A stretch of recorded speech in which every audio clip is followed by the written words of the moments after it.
नमस्कार दोस्तों। इस वीडियो में अपने पिछले वीडियोस की चर्चा को आगे बढ़ाते हैं। पिछले वीडियो में हमने थॉट को, सोच विचार को समझने का प्रयास किया और हमने देखा कि कैसे बाहर के कामों में तो थॉट का प्रकृति, थॉट का नेचर बहुत स्पष्ट है कि मैं सोचकर कुछ काम करता हूँ, मैं सोचकर कुछ भी फैसले लेता हूँ।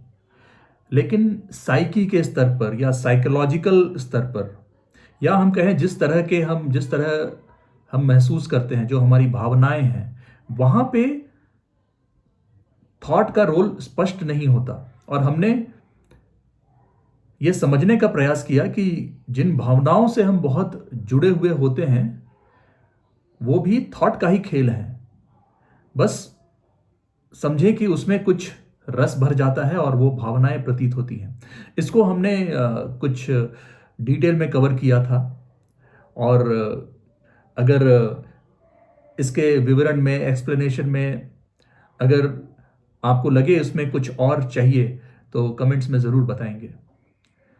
बहरहाल, इससे आगे बढ़ते हुए हमने ये तो देख लिया कि थॉट क्या है, और यही थॉट मनोवैज्ञानिक स्तर पर कितने तरह की भावनाओं को उत्पन्न करता है। अब ये भावनाएं हम कैटेगराइज कर देते हैं अच्छे और बुरे के स्तर पर, कि अगर मैं एक्साइटमेंट फील कर रहा हूँ तो मैं कहूँगा कि मैं अच्छा फील कर रहा हूँ। मैं थोड़ा लो फील करूँगा तो मैं कहता हूँ कि मैं बुरा फील कर रहा हूँ।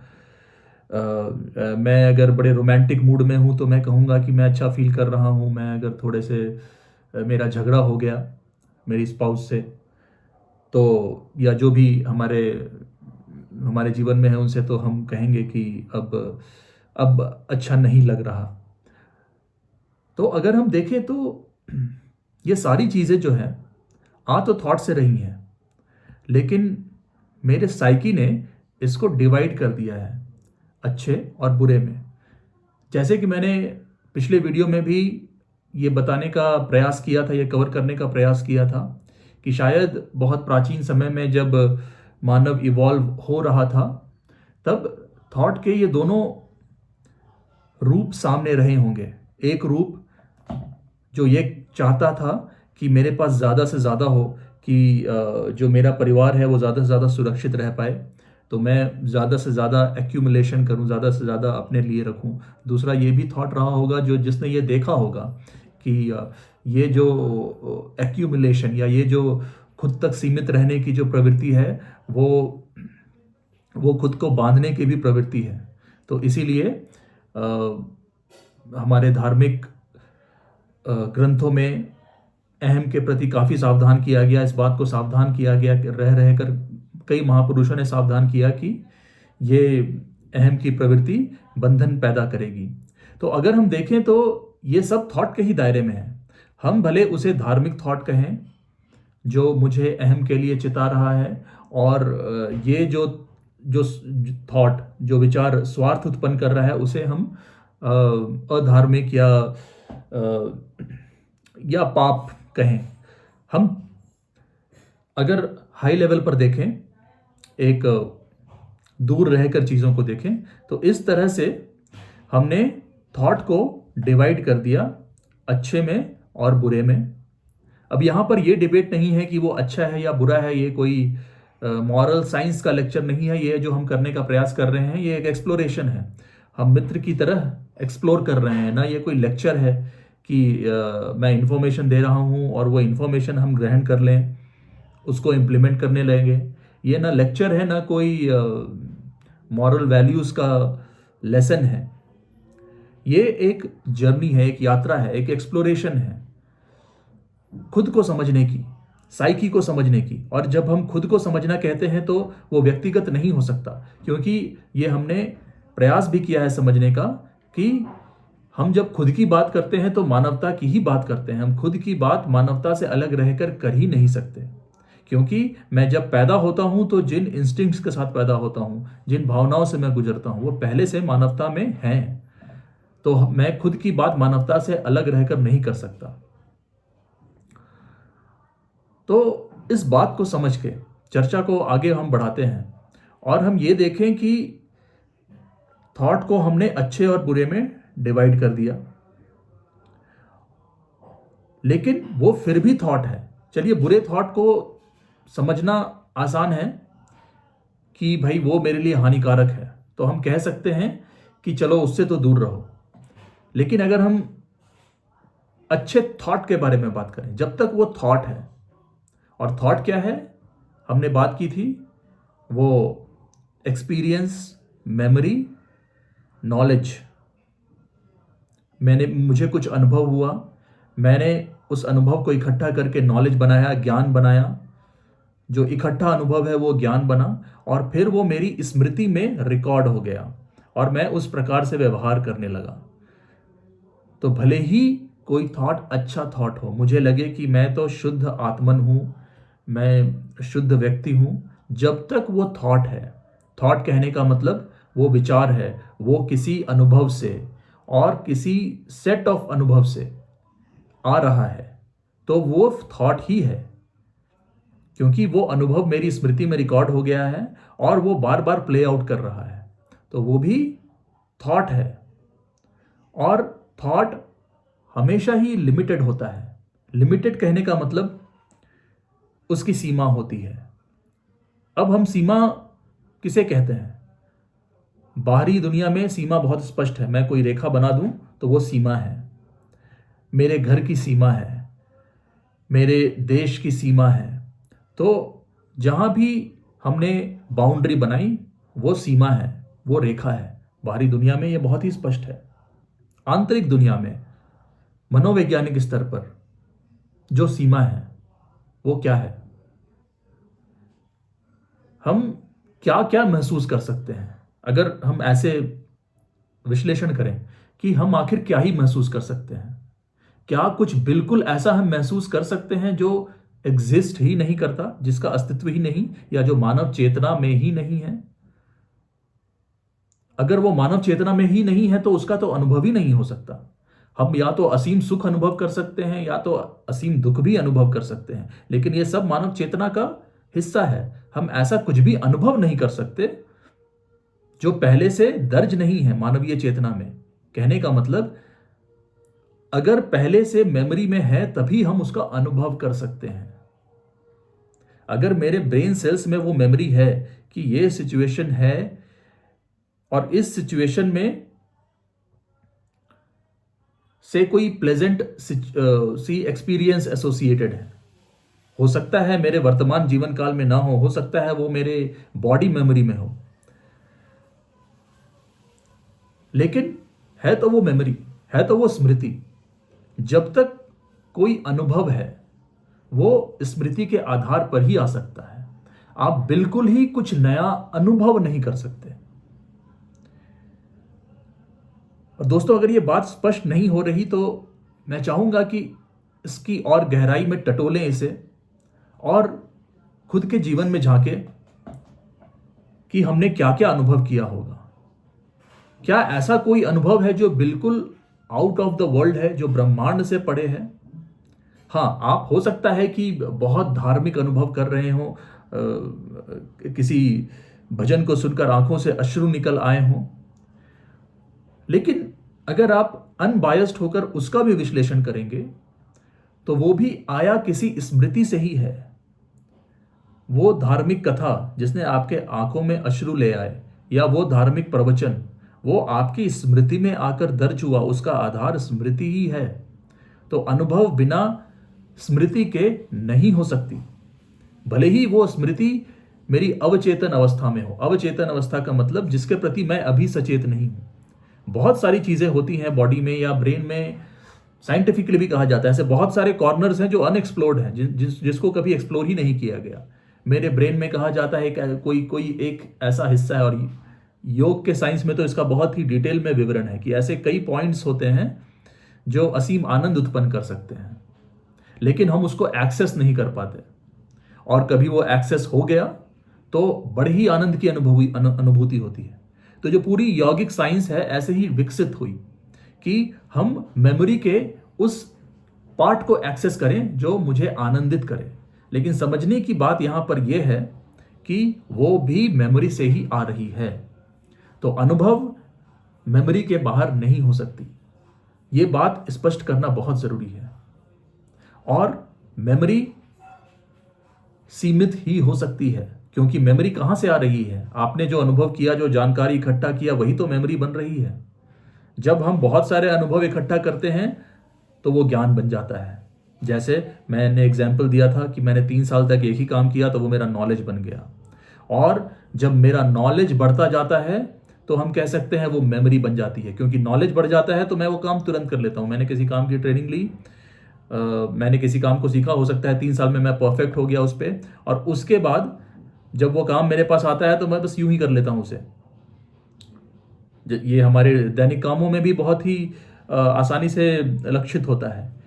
हो सकता है पहली दफ़ा हमें टूथब्रश ब्रश करना जब सिखाया जा रहा था तो बड़ा मुश्किल था हमारे पेरेंट्स के लिए, लेकिन आज बड़ी ही हम आसानी से कर लेते हैं। क्यों? क्योंकि वो हमारी मेमोरी बन गई।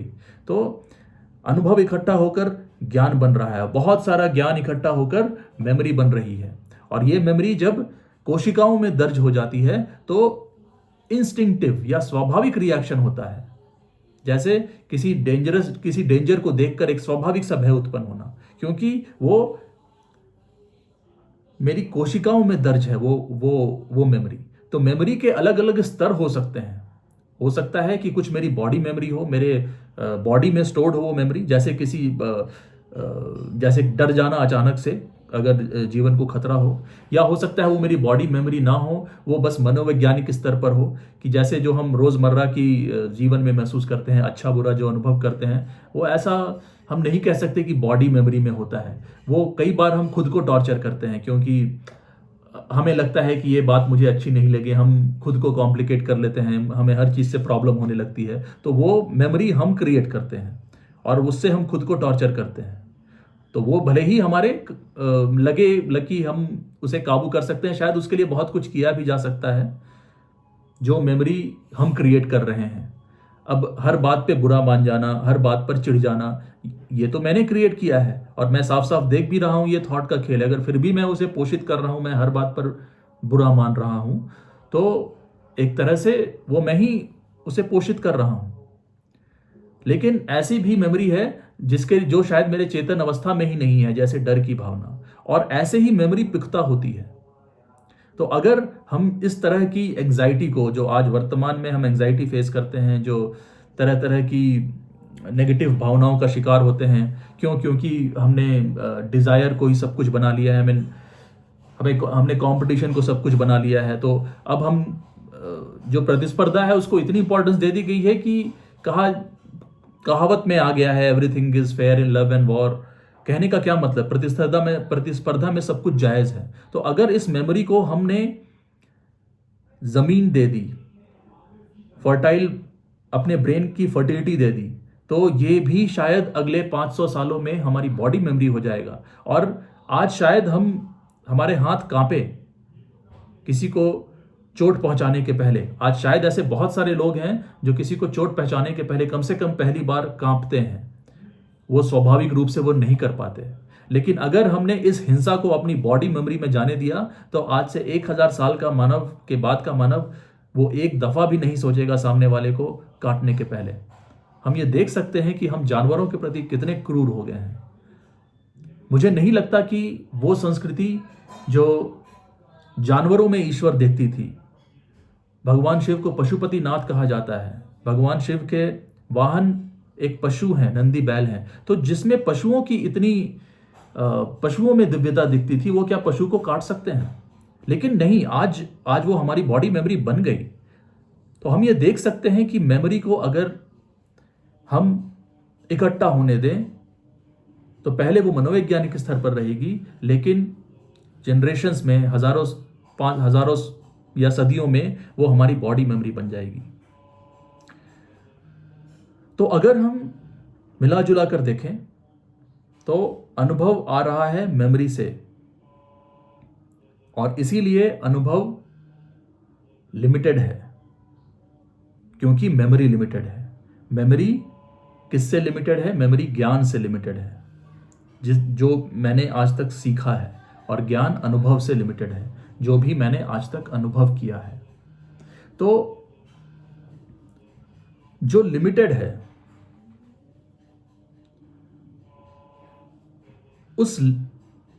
उससे हम किसी भी चीज को पूरी तरह कैसे देख सकते हैं। तो अगर हम ह्यूमन प्रॉब्लम की बात कर रहे हैं और उसे अगर हम थॉट से सॉल्व करना चाहें तो वो कैसे हो सकता है, क्योंकि थॉट तो लिमिटेड है। थॉट ने तो थॉट उसी बेसिस पे काम कर रही है जितनी मेमोरी मेरे पास है। अब अगर मुझे किसी मानव प्रॉब्लम को सॉल्व करना है, जैसे कि अगर मुझे हिंसा के प्रॉब्लम को सॉल्व करना है, तो सबसे पहले हिंसा आई कैसे? हिंसा तो आई ही मेमोरी से है। उसी थॉट ने हिंसा को जन्म दिया है, जो थॉट प्रतिस्पर्धा को बढ़ावा देती है। तो अब हम चाहें कि यही थॉट हिंसा का प्रॉब्लम सॉल्व कर देगी, अपना रूप बदलकर, कि यही थॉट ने हिंसा पैदा किया, अब हम कहेंगे कि अब यही थॉट अहिंसा पैदा करेगी। तो ये तो खुद को छलाने वाली बात हो गई। हो सकता है कि आप वैकल्पिक व्यवस्थाएं खड़ी कर दें, जैसे दूसरे विश्व युद्ध के बाद यूनाइटेड नेशंस का गठन हो गया कि भाई लोग बहुत लड़ कर रहे हैं, तो चलो हमने एक व्यवस्था बना दी जिससे लोग आपस में ना लड़ें। लेकिन वहां भी थॉट ने अपना काम नहीं छोड़ा। द्वितीय विश्व युद्ध के पास जो विनाशक क्षमता थी द्वितीय विश्व युद्ध के समय, उससे हजारों गुना ज्यादा विनाशक क्षमता आज है। और उस हिंसा को रोकने का हमने क्या उपाय निकाला कि हम इतनी क्षमता विकसित कर लें कि हम भी तुम्हें मार सकते हैं, तुम भी हमें मार सकते हो, तो हम दोनों एक दूसरे को ना मारें। ये बड़ी ही विचित्र तरह की फिलॉसफी जो आज दुनिया में एक्सेप्ट हो गई है, इसे कहा जाता है म्यूचुअली एश्योर्ड डिस्ट्रक्शन, कि मैं भी आपको बर्बाद कर सकता हूं, आप भी मुझे बर्बाद कर सकते हैं, इसीलिए हम दोनों ना लड़ेंगे।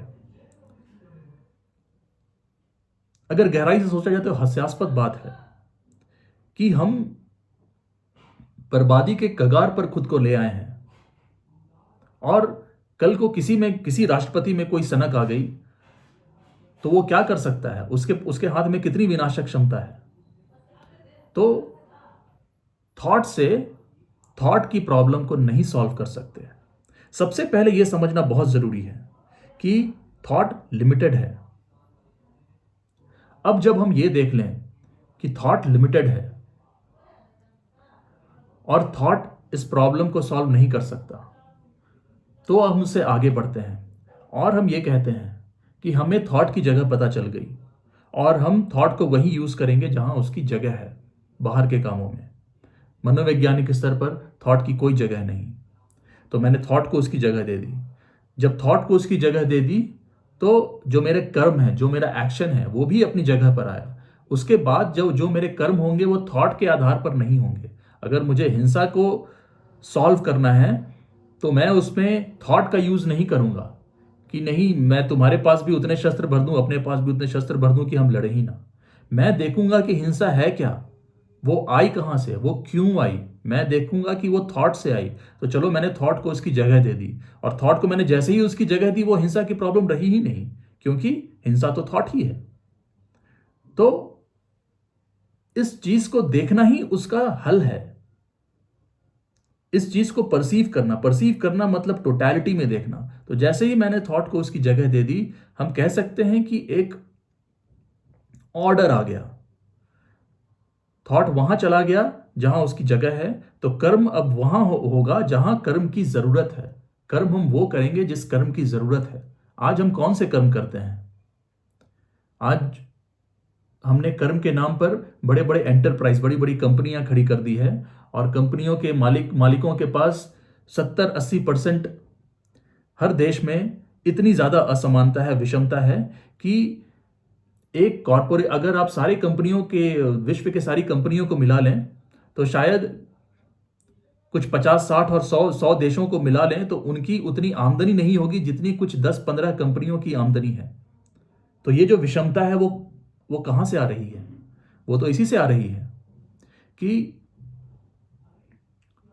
हमने प्रतिस्पर्धा को अपने जीवन का हिस्सा बना लिया, हमने थॉट को अपने जीवन का हिस्सा बना लिया। लेकिन जब हम ऑर्डर की बात करते हैं तो थॉट अपनी जगह पर है। तो उस समय जो मेरा एक्शन होगा वो एक्शन क्या होगा? वो स्पष्ट एक्शन है कि जो एक्शन ये देख रहा है कि एक के पास इतना है कि वो कुछ भी कर सकता है, और अगर उसके पास इतना है कि अगर उसके पास से कुछ 100,000 रुपए आप ले भी लें तो उसको कोई फर्क नहीं पड़ता, लेकिन दूसरे की शायद जिंदगी बदल जाए। तो विदाउट थॉट एक्शन क्या होगा? विदाउट थॉट एक्शन यही होगा कि एक समानता लाई जाए, लेकिन अगर इसमें हम थॉट लाएंगे तो फिर कम्युनिज्म जैसी थ्योरीज निकल आएंगी जो कहेंगी नहीं, सरकार को नियंत्रण लेना चाहिए। तो दोस्तों, कहने का तात्पर्य यह है कि थॉट के जरिए, विचार के जरिए अगर कोई भी ह्यूमन प्रॉब्लम को सॉल्व करने का प्रयास किया जाए तो वो सॉल्व नहीं हो सकता। वो सॉल्व तभी हो सकता है जब थॉट को उसकी जगह दी जाए और फिर एक्शन अपनी जगह पर रहेगा। और इसे ही हम ऑर्डर कहते हैं कि हर चीज अपनी ऑर्डर में है या अपनी जगह पर है। अगर हमें ऑफिस जाना है तो हमें कपड़े तभी मिलते हैं और हम तभी टाइम पे तैयार हो पाते हैं जब मुझे पता है कि मेरा शर्ट इधर है, मेरा पैंट इधर है या मेरी टाई इधर है। अगर मैं सबको एक साथ मिक्स कर दूं तो मुझे कुछ भी नहीं मिलेगा। तो मनोवैज्ञानिक स्तर पर भी ऑर्डर वही है कि थॉट अपनी जगह पर है और एक्शन अपनी जगह पर। फिर सवाल आता है कि ये ऑर्डर कैसे आए?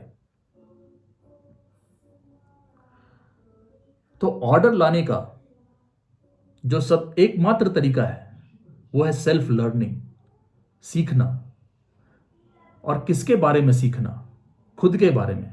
और जब हम खुद के बारे में सीख रहे हैं तो मानवता के बारे में सीख रहे हैं। और ये कोई किताबी ज्ञान नहीं कि मैं कोई किताब पढ़ रहा हूं, मैं खुद को पढ़ रहा हूं, मैं मानव को पढ़ रहा हूं।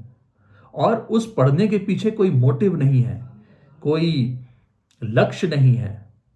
अभी नॉर्मली अगर मैं पढ़ाई करता हूं तो मेरा लक्ष्य होता है कि मेरी कोई कंपटीशन निकल जाए, मेरी नौकरी मिल जाए, मेरा ये हो जाए, मेरा वो हो जाए। तो वैसे वो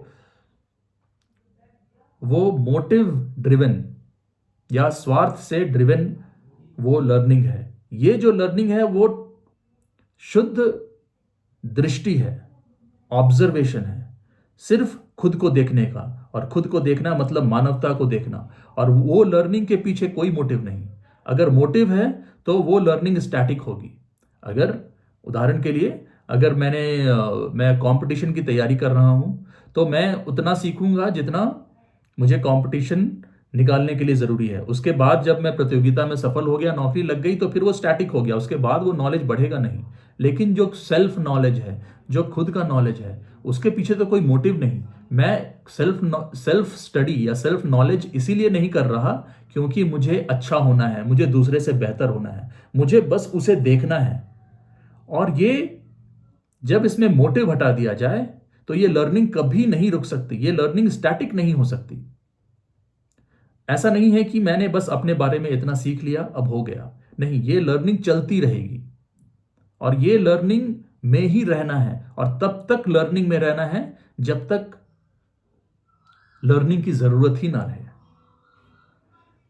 और जब लर्निंग की जरूरत ना रहे तो उसका मतलब कि मैंने खुद को, और खुद का मतलब मानवता को पूरी तरह देख लिया। और ये जो देखना है, मैं ये नहीं कह सकता कि मैं कल देखूंगा, मैं 1 साल बाद देखूंगा। आपकी बातें मुझे समझ में आ रही हैं, मैं 2 दिन में एनालाइज करके समझूंगा। मुझे आज ही समझना होगा, मुझे अभी ही समझना होगा, क्योंकि समय अभी ही है। फ्यूचर प्रेजेंट से अलग नहीं हो सकता और प्रेजेंट पास्ट से अलग नहीं हो सकता, क्योंकि मैं जो आज हूं वो मेरी पुरानी स्मृतियां हैं, मैं जो कल होऊंगा वो मेरी आज की स्मृतियां हैं। तो अगर मुझे मूलभूत स्तर पर रेडिकली चेंज होना है तो मैं आज जो हूं मुझे वो आज बदलना होगा, मैं कल नहीं बदल सकता। अगर मैं आज नहीं बदला तो जो मैं आज हूं वही मैं कल रहूंगा। दोस्तों, उम्मीद है ये चर्चा पसंद आई होगी। अपने विचार कमेंट्स में रखें और अगर आप चाहते हैं कोई खास टॉपिक पर बात की जाए तो उसे भी रखें। अगले वीडियोस में इन चर्चाओं को हम आगे बढ़ाएंगे। धन्यवाद।